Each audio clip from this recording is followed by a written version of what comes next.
Well, a statue of Christopher Columbus has been installed near the White House, and the statue sits outside the Eisenhower Executive Office building. It's a replica of one that was tossed into Baltimore's Inner Harbor back in 2020 against protests of institutional racism. Now, the Trump administration has made an effort to restore the image of the controversial explorer. The traditional view depicts Columbus as a leader of an expedition in 1492 that marks the unofficial beginning of European colonization in the Americas. In recent years, critics have focused on his exploitation of Native people. Is America a force for good in the history of the world or not? A statue of Christopher Columbus has been put up outside of a federal office building on White House grounds. This is a replica of a statue that was toppled in Baltimore in 2020 during the George Floyd mass race panic, or racial justice protest, as CNN calls it here. And this is outside the EEOB, Eisenhower Executive Office building. All right, but so outside the EEOB, they have a Christopher Columbus statue that has gone in. And I have to say, this is the White House saying it's proud to honor Columbus, celebrating our nation's 250th anniversary of independence. The White House honors Christopher Columbus's legendary life and legacy with a well-deserved statue on White House grounds. Columbus is the original American hero. This is all from the White House press release on this. A giant of Western civilization, one of the most gallant and visionary men ever to walk the face of the earth. 13-foot-tall statue, copy of the one thrown into Baltimore Harbor by the lunatic iconoclasts of the George Floyd cult. And Clay, this is one of these things that Trump does, and it's really a side quest. Like, this isn't the main. Trump is obviously trying to fix the airports with the TSA. He's trying to win the Iran war. He's got some big things he's working on right now. This is a side quest, but it's a beautiful side quest. Absolutely love this. Standing up for Columbus, putting it on White House grounds, putting the statue up on White House grounds in this way. We were losing so much in this cultural and really this battle over history and the way that history affects our culture today. The explorers, I find that period in history fascinating. And what the explorers did clearly changed the world. These were amazing men. Columbus was an amazing individual and accomplished a tremendous amount. And Democrats hate all of that. And so the fact that they hate it means clearly Trump is doing the right thing here. For sure. And again, I think whoever is able to set the parameters of historical discussion in this country to a large extent is determining the biggest question, which is America a force for good in the history of the world or not? And as a secondary aspect of that question, is Western civilization overall good for America or not? And good for the world or not? And to me, and for most anybody out there that has ever studied history, the answer is beyond a shadow of a doubt it is. The reason why people have the luxury and the time and the resources and the ability to argue that Western civilization is awful and that America has been a force for evil is largely because the exact opposite is true, and it is the incredible luxury of capitalism, and maybe its ultimate flaw, that it produces so much luxury and so much free time that people have the opportunity to sit around and argue about whether Western civilization and American capitalism is a good thing. All right, shalom, shalom. It's the brother Shakar here with another lesson through the power and spirit of Yahweh Ba'Shem Yahushai. Before I get started, I want to give all praise, honor, and glory to Yahweh Ba'Hashem, Yahushai, Ba'Hashem, Rakah Quadash, and double honors to the apostles, the bishops, and the elders of the great millstone, from which I learned this truth. Peace and blessings to the house of David, doing his work with all righteousness, truth, and sincerity. And I want to say shalom to the hopeful elect. Shalom. Now, I played those couple clips, okay, where it shows, your president, DJ Trump, he lifted up that statue, okay, of Columbus once again, you see? And pretty much it's just an indication, okay, of the mindset, okay, of these devils, man. Okay, that, really, when it comes down to it, they just want slaves. Okay, they want total control. Okay, they want to put, okay, that mark of the beast, which is that chip, okay, under the skin. Again, they want total control. They want total surveillance. Okay, they want to be able to control, okay, all things all the time. You see?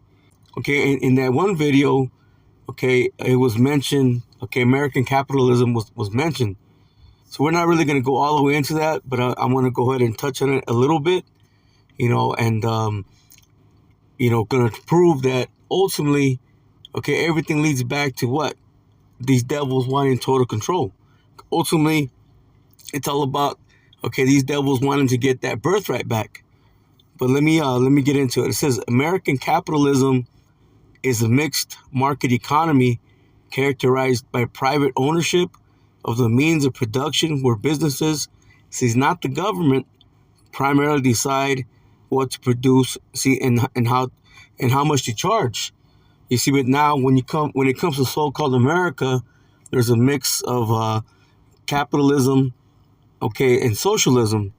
You see, which is socialism is pretty much government control. But again, ultimately, okay, they want, okay, total control. You see, when you dig deep into the root of things, and this is what they want. Okay, they want the birthright. Now I asked the question. Let me see if because I've heard of Western capitalism before. So I said, is Western capitalism, and let me see. I forget the question I asked. Says, did American capitalism begin with Western capitalism? And this is the answer it gave me. It says Western capitalism did not exactly begin with Western capitalism, but rather evolved, see, out of it. But you see, when you dig into a little bit, let me, instead of just searching for it, I'm just going to ask it again. Where did Western capitalism begin? Or maybe I should say when.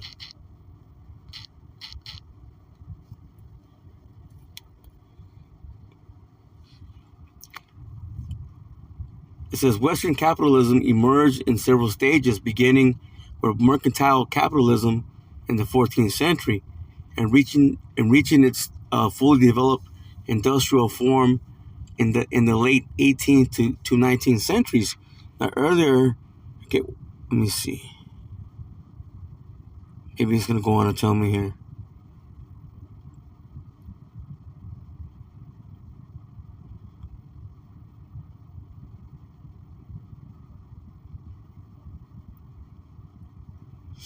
No, you know what? Let me go ahead and just put it in.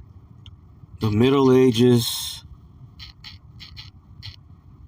and Western capitalism.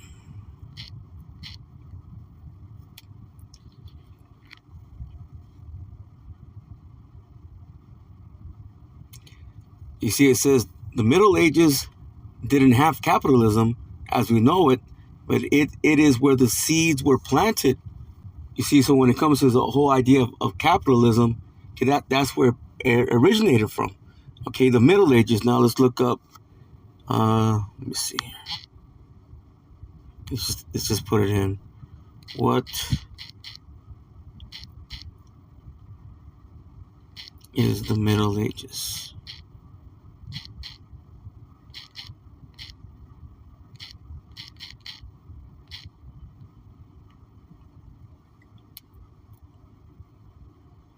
Listen, this is the Middle Ages or medieval period. It was the era between the fall of the Roman Empire, which is 476 AD, and the beginning of the Renaissance. It says around 1500 AD. So roughly about 1,000 years. And that goes back into the scripture, man. Okay, Revelation, the 20th chapter. Okay, where Satan, okay, the devil, okay, that dragon was bound for those 1,000 years. Basically, you had Jake ruling, man. Okay, Jake, okay, was a known nobility of that time. Even though Jake was going off, nonetheless, they were ruling. Okay, you have the Russian icons. Okay, you can look that up. Okay, proving that, again, Jake was in rulership. Matter of fact, let's go ahead and get it. Let's go to the book of Revelation.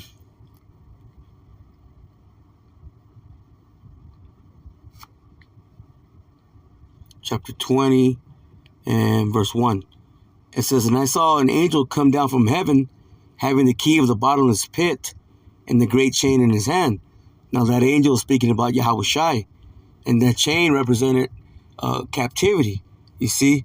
And when it comes to that bottomless pit, it's speaking about Europe, okay, because Europe is not known for what? Having that fertile ground, you see, so it's known as the bottomless pit. It says that he laid hold on that dragon, the old serpent, which is the devil, and Satan, and bound him 1,000 years. You see, so this takes us to what? Malachi, okay, the first chapter. Matter of fact, let's go ahead and grab that. Let me grab that in the other, in the blue letter. It's the book of Malachi. Just trying to tie it all in together. Malachi chapter 1. And we'll just start off in verse 1. It says, the subheading says, the Most High's love for Jacob. And it says, in the NLT, it says, the Lord Yahweh Hashem Yoshai's love for Israel. But as he loves Jacob, okay, in Israel, okay, who does he say he hates? Well, it's going to tell you. He hates Esau. Listen, the burden of the word of the Lord Yahweh Hashem Yoshai to Israel by Malachi. It says, I have loved you, said the Lord Yahweh Hashem Yoshai, yet ye say, wherein hast thou loved us? See, that's the mindset of Jacob. Okay, even though we're going, ultimately because we're going through all this hell, okay, all these downfalls, okay, being at the bottom, how can the Lord love us? But ultimately that goes back to what? Us just being disobedient. Okay, hey, we're under the curses. Listen, it says, was not Esau Jacob's brother, said the Lord Yahweh Hashem Yoshai, yet I love Jacob. It says, and I hated Esau, and laid his mountains and his heritage waste, see, for the dragons, see, of the wilderness. Now, ultimately, this is twofold. Okay, this is going to become his future. Okay, so-called America will be a desolate wilderness. You see, but this is also representing the downfall, okay, of the Western Roman Empire, man. Okay, where this damn devil Esau was chased into the Caucasus Mountains, man.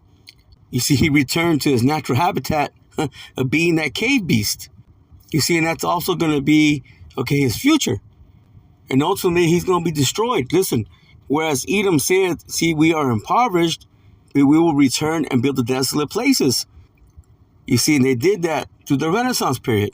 Listen, thus saith the Lord, Yahweh Hashem Yoshai of hosts, they shall build, but I will throw down, and they shall call them the border of wickedness, and the people, listen, against whom the Lord Yahweh Hashem Yoshai had indignation, see, forever.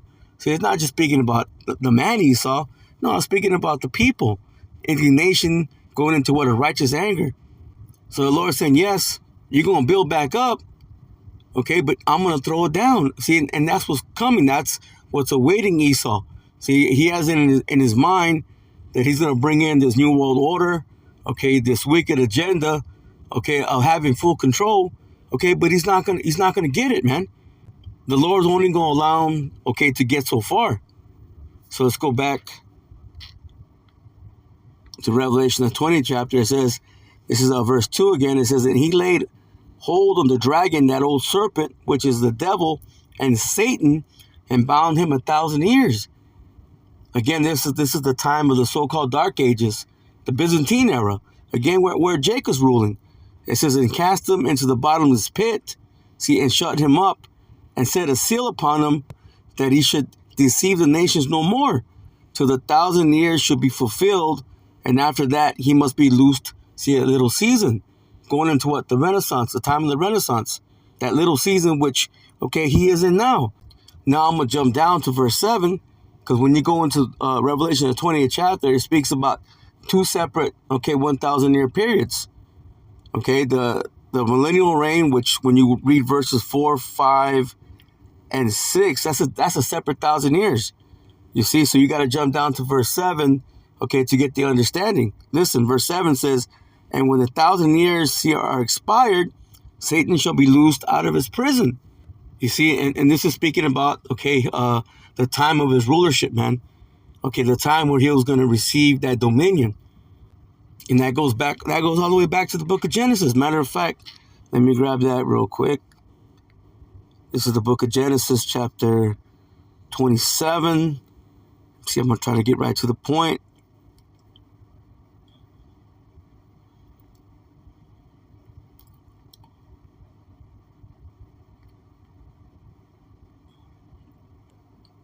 Then let me start off in verse 39. It says, And Isaac, his father, answered and said unto him, Behold, thy dwelling shall be the fatness of the earth and the dew of heaven from above. So this is speaking about Esau's blessing. Listen, and by thy sword thou shalt live and shalt serve thy brother. It says, and it shall come to pass when thou shalt have the dominion, it says that thou shalt break his yoke from off thy neck.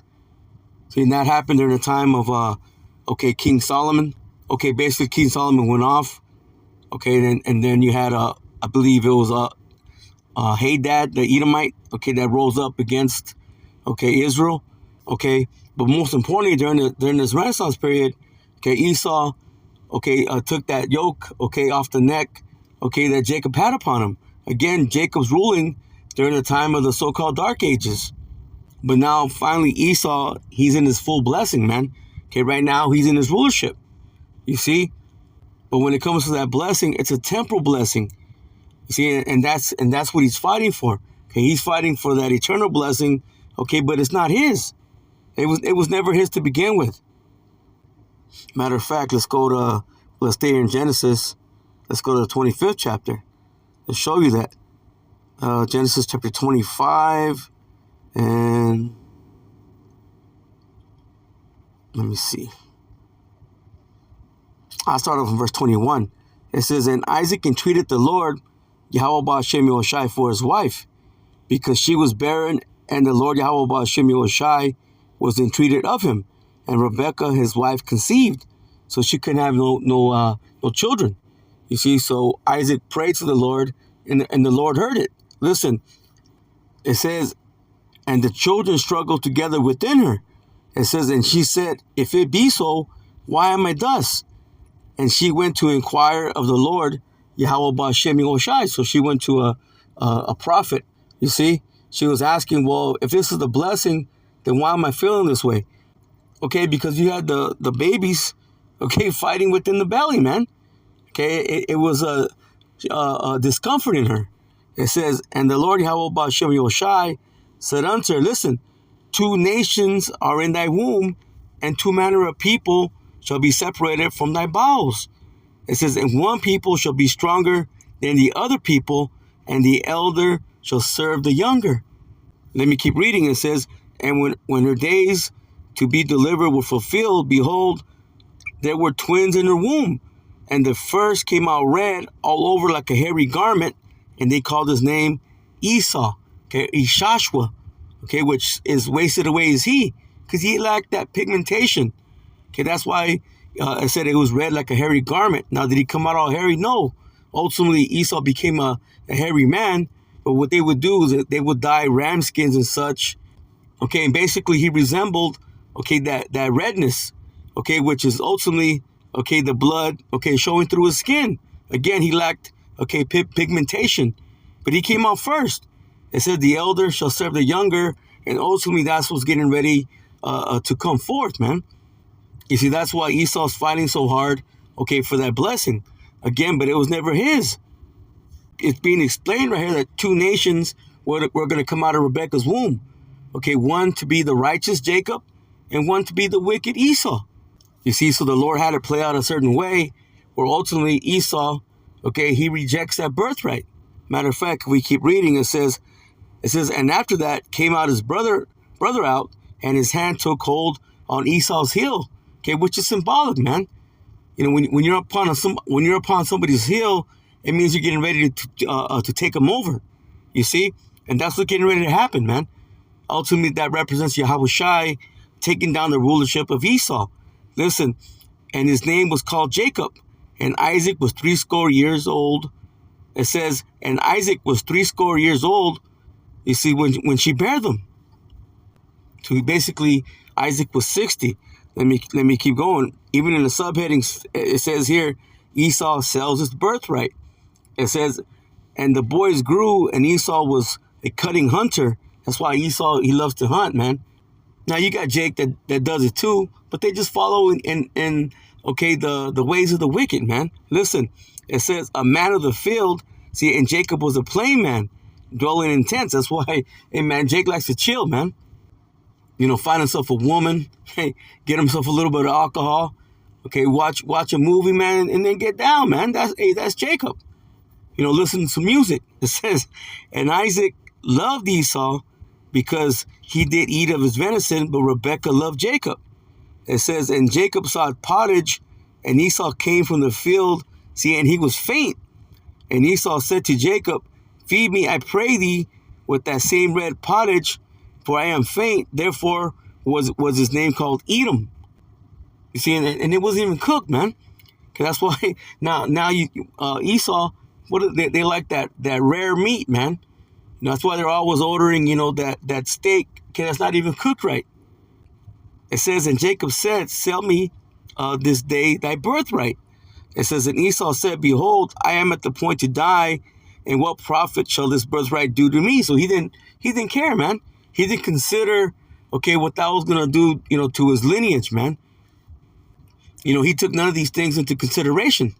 Listen, and Jacob said, swear to me this day, and he swore unto him, and he sold his birthright unto Jacob. Then Jacob gave Esau bread and pottage of lentils, and he did eat and drink and rose up and went his way. It says, thus Esau despised his birthright. You see, and that's what the Lord had to play out, man. But ultimately, we read it earlier, man. The elder shall serve the younger. So it was always set up in the spirit, okay, that Jacob was going to receive the eternal blessing, and Esau, he just got a temporal blessing, okay, because he was crying, man. He was crying like a little girl, like a bitch, okay, and ultimately, the scripture says Isaac loved Esau, so he gave him a blessing. But it was always set up in the spirit to work out that way. Matter of fact, let me get this in the book of Hebrews, because it's going to tell you. Hebrews, let me see, what is that?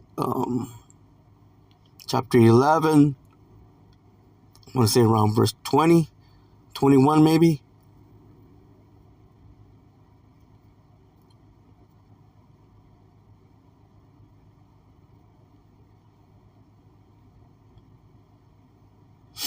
Verse 20, it says, by faith, Isaac blessed Jacob and Esau. Listen, concerning things to come. In the NLT, it says, it was by faith that Isaac promised blessing. Listen, for the future of his sons, Jacob and Esau. Okay, concerning things to come. Okay, because the scripture ultimately tells us what? That Esau is the end of the world, and Jacob is the beginning of it that followeth. Let's go back to Revelation 20, and I'll read verse 7 again. It says, and when 1,000 years were expired, Satan shall be loosed, see, out of his prison, and he shall go out to deceive the nations which are in the four quarters of the earth. Gog, see, well, it should read Gog of Magog, so Gog and Magog, to gather them together to battle, the number of whom is the sand of the sea. And that's where we're at now, man. Ultimately, it's going to be the rise up, the rise up of Russia, man, to have that mindset of the Soviet Union, okay, where it's going to pretty much, destroy America, man. The book of Ezekiel, the 38th chapter says that, Gog is going to be a guard, okay, unto these nations. Okay, which basically is going to be the downfall, okay, of so-called America and the land of Israel. You see, you're going to have these nations, okay, come together, okay, and shoot their arrows, their missiles, okay, upon so-called America, Babylon the Great, and the land of Israel. You see, so it's just in the mindset of Esau, okay, to try to get back that birthright, okay, but it was never his. So let's go back. Let me see.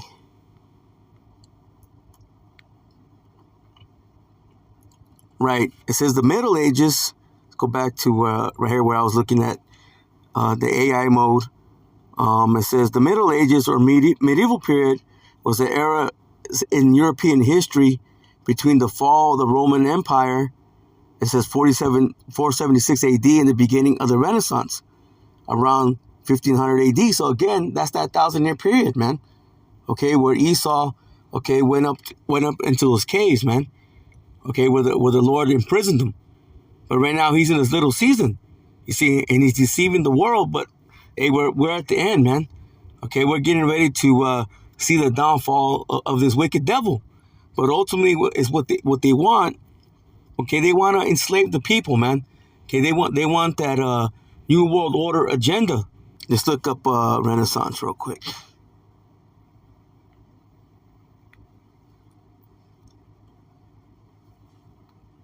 It says the Renaissance, it says 1300 to 1600, it says was the fervent rebirth, listen, of European culture, art, and learning originating in Italy and transitioning from the Middle Ages to modernity. Listen, it emphasized humanism, realism in art, and scientific inquiry, producing masters like Leonardo, da Vinci. It says key drivers included the printing press, exploration, and classical revival. Revival of what? Listen, it says right here in the definition, means rebirth. The Renaissance, focusing on the revival, listen, of classic Greek and Roman learning, literature, and art. And that's what we're seeing now, man. The revival of that little horn that was wounded to death, man. Let's grab that real quick. That's Revelation 13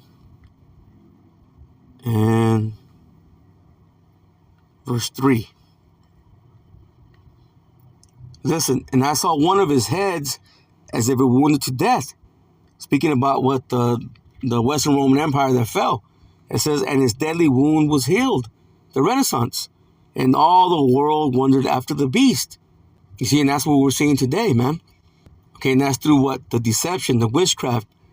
Okay, everything that the beast system ushers in, man. Again, ultimately, okay, they want that birthright back. They want total control. But again, the Lord's only going to allow them to get so far. Let me go back. There was one more other thing that I wanted to get from here, and then I think that's it. You know, the point's been made, man. This devil's he's not gonna win. Let me see. Yeah, I asked the question earlier, let me ask it again. It said, did the Romans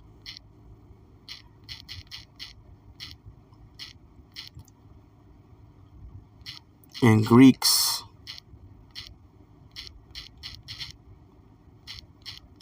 apply capitalism or socialism?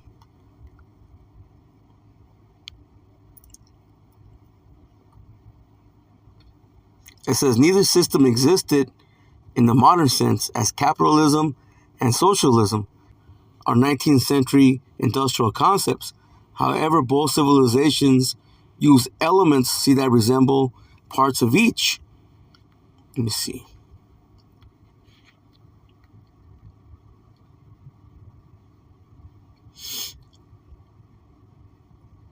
Right here. It says the real driver, listen, was clientelism and slavery. Listen, the economy wasn't built on free labor or capital investment in technology. It was built on land ownership and exploitation of enslaved people. It says wealth wasn't usually reinvested to grow a business capitalism, but spent on political influence and public spectacles. Real quick, what's clientelism? Clientelism. Let's see if I can get that real quick. Let's just define that real quick. It says clientelism is a political or social system based, listen, on an unequal personal exchange where a patron, politician, leader provides goods, services, or special favors to clients, voters, supporters, in direct exchange for political support, such as votes or loyalty. It says it is a transactional particularistic relationship, often characterized by favoritism, where resources are distributed to specific individuals rather to the public. It says rather to the public based on need. So the key is, slavery, man. Okay, this is what they want. Okay, they want total control, man. You see? Let's get that word slavery. We know what it means, but let's get it anyways.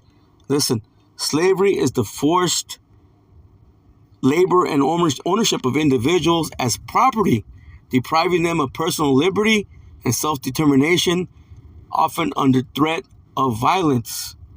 Listen, it is characterized by total control over a person's life and work, historically spanning eras, from ancient civilizations to the transatlantic slave trade. So when you get down to it, this is their mindset, man. Okay, they want to enslave, the people, especially when it comes, to Israel. You see, but we know through the scriptures, it's not going to happen, man. Again, this devil's only going to get so far. So with that, Lord willing, this lesson will edify. I'm going to close out and give all praise, honor, and glory to Yahweh, Bahashem, Yahweh Shai, Bahashem, Rakah, Quadash, and double honor to the apostles, the bishops, and the elders of the Great Millstone, from which I learned this truth. Peace and blessings to the house of David, doing his work with all righteousness, truth, sincerity. And I want to say shalom to the hopeful elect. Shalom.